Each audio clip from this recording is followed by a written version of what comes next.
After the Chicago Bears dropped yet another one-possession game, this time against the Detroit Lions in front of a national audience on Thanksgiving afternoon, the Bears did something that they never did in franchise history: make a head coaching change mid-season. On Friday, the Chicago Bears announced that they are firing head coach Matt Eberflus after their losing streak got extended to 6 games after the bye week. The final straw that broke the camel's back in terms of Matt Eberflus's head coaching tenure with the Chicago Bears was the final possession. When the Bears were driving into Lions territory, they had a 1st and 10 inside the Lions' 25-yard line. And on first down, they got a completion to Keenan Allen to draw within the 15-yard line, and that's prime position to have even the go-ahead touchdown. They wouldn't even have to settle for 3 to win the game.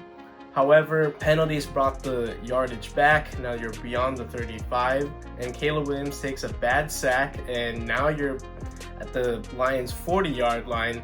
You got to get going. Too much time gets off the clock. You have almost 20 seconds run off the clock for no odd reason, and Matt Eberflus could have done something. He had a timeout in his back pocket. However, time expires on basically what's a last gasp attempt where Caleb Williams loses track of time, and that's it.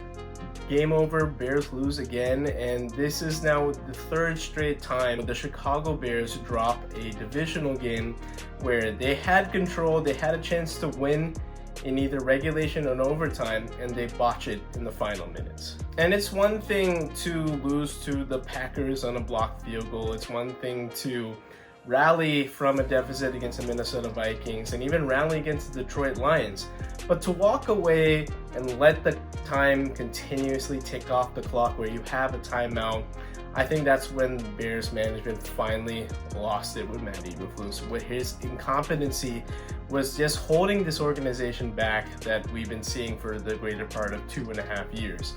And Matt Eberflus has shown the door in a tenure that hasn't been all that great, and his record in one-possession games is awful. After Thanksgiving, his record dropped to 5-18, with several of those losses piling up after the Hail Mary against Washington right after the bye week. Now, on the positive side, you're finally rid of Matt Eberflus, and you can begin your search for your next head coach. Thomas Brown already has the inside track just because he's gotten another promotion in this season alone, where once he was just an offensive assistant, he got elevated to OC, and now from offensive coordinator, he's promoted to interim head coach.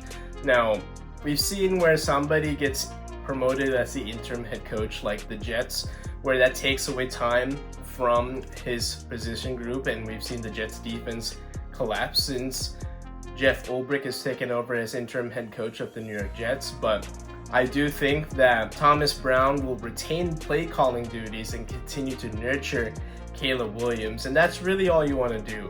You want to continue to develop Caleb Williams and see what he has, see how he gels with the offense, who you can keep and who has to go.